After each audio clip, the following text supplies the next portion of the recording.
দলের কেন্দ্রীয় নেতারা যে সিদ্ধান্ত নেবেন সেটাই হবে। আমার মতামত দেওয়ার থাকলে তাদের কাছেই দেব, আমার কর্তব্য থেকে সরে যাব না, নন্দীগ্রামে বললেন শুভেন্দু অধিকারী।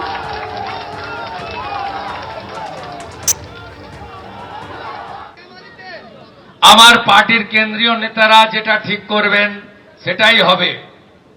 আমার মতামত দেওয়ার থাকলে তাদের কাছেই দেব। 10 দিনের মধ্যে যে কোনো একটা সিট ছাড়তে হবে। আমি আপনাকে বলি,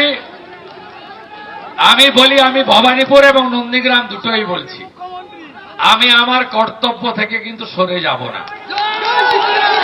আমি দুজনকেই বলছি, বাকিটা আমার হাতে নয়।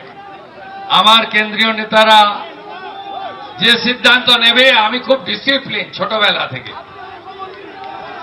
আমি খুব শৃঙ্খলা পরায়ণ মনে করি। নিজের বলা উচিত না, সবটা একা সিদ্ধান্ত নেওয়া যায় না।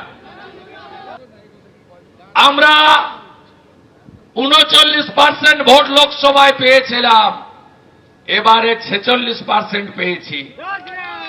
আগামী 1 বছরের মধ্যে সরকার এবং দল এত ভালো কাজ করুন যাতে আগামী দিনে আমরা 60%-এর বেশি লোকের ভোট পেতে পারি।